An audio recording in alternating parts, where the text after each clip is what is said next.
Guys, hello. Welcome back. Basel World 2018. Everybody's excited. Of course, we should be excited also. It's the new releases of the new watches. And the only thing I'm looking at, everybody's looking at the crown. Every single video out here, everybody is talking about the crown. Believe me, I like Rolex. I'm not a hater of Rolex. I'm wearing a Rolex. Rolex is it's an icon. So because it's an icon, everybody talks about them. But what do they give us? What do they give us new? Last year, Basel 2017, that watches came out that nobody remembers actually.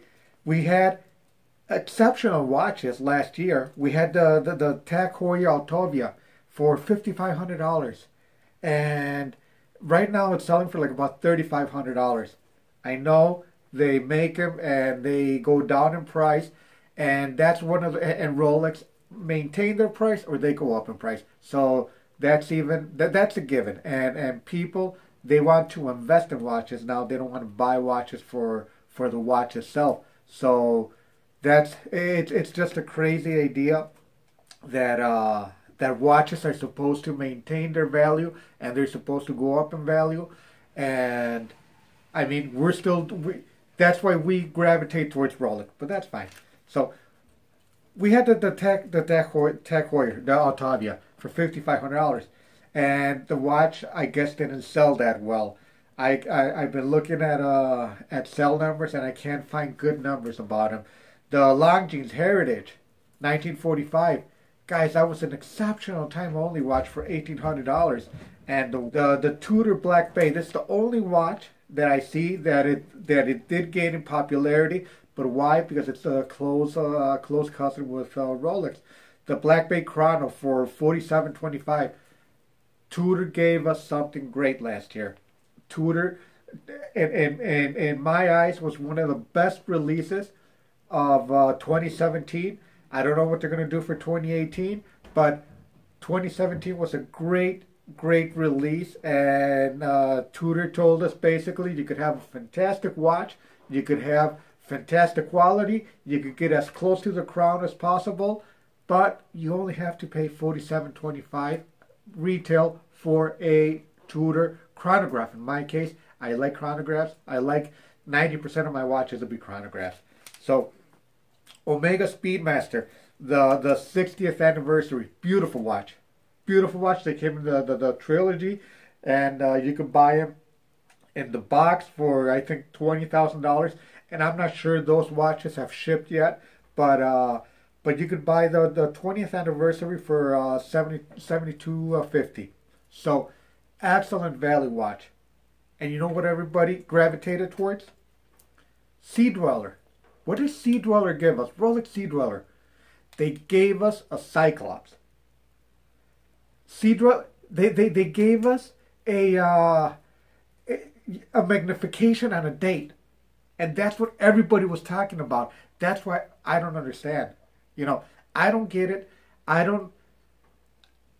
And believe me, again, I'm not a Rolex hater, but why does everybody gravitate towards a Cyclops instead of a Tag Heuer new release? Tag Heuer 2 years ago, they were selling Altavias for crazy money, record-breaking money, and Rolex, they just gained back their ground. I guess they're good at what they do. I gotta give you that. Rolex is so good at their marketing. They're so good at what they do, and they're so good in name recognition. I mean, once you get that, everything is gravy. You can do whatever you want, and people, it's like iPhone. iPhone doesn't matter whatever iPhone does. The next day of the release, you'll have 20,000 people there waiting to buy an iPhone. Rolex is iPhone, I guess. So it doesn't matter what they do. They'll drive us crazy with red lettering. Rolex will manipulate us with red lettering. The only good thing that came out of Rolex last year was the Cellini. The moon phase Cellini. That's the only complication they do. So my predictions for 2018, You won't get any complications. You'll get a thinner case probably on a Submariner. The case sizes are coming down. Um, we saw the teaser for the Super Jubilee, but I don't know what that's going to be, and I'm not even going to try to guess. And what else are we going to get from Rolex? Not much. We're going to get more of the same. Breitling 2018. I think they're not. I don't like the new Navitimer. I haven't seen one, or I haven't touched one. I haven't had one in my hand. But as soon as I have one in my hand, I'll make a review of that, and I'll make a decision if I like the new Breitling Navitimer or not. But I think Breitling is going to be in the headlines this year because of all the CEO changes and the company changes. So Breitling is going to be one of the companies that we're going to have to keep an eye out for. You know, I have a few Breitlings, and I like Breitling a lot, but I hope they gain some power in the watch industry. I hope their changes are for the better. And Basel World, it's going to be where they're going to shine or they're going to sink into water. So Breitling is one that we're going to have to see. Seiko, if they keep trying to amp up their $2,000, they had that $2,000, I can't remember the reference number, a diver reissue last year, and it sold quick. But I think Seiko is trying to go too much high end too quick. I think Seiko should cater a little bit more to what made Seiko. The little guy, the guy that has $500 for a nice watch. And I hope they get some new releases for that kind of crowd. Now go straight to the top, straight to Grand Seiko, straight to a re-release for $2,500. That it's a little bit outrageous. Rado came out with the Captain Cook last year, which I absolutely love. And Rado in my country, well, I'm from the States, but in Mexico, from where my parents are, it's a big name. So anything Rado I will like. And Longines, that Heritage, the 1945, I love that watch. That's a beautiful watch. Nomos was a big thing. Before anybody knew about in-house ETA, or before it was a big thing, Nomos made that a big thing. Nomos made the in-house, out-house ETA a thing to look for. You know, before Nomos, nobody looked at it. And I think Nomos, it's a little bit slow. I love that brand. I actually predicted that brand to be twice as big as what it is today, and my prediction was a bad prediction. They're a nice brand. They're high quality, but their popularity seems to be coming down and down. So Rolex popularity right now, that's top one. You know, they're winning the game. I'm glad for Rolex. They're where they're supposed to be, I guess.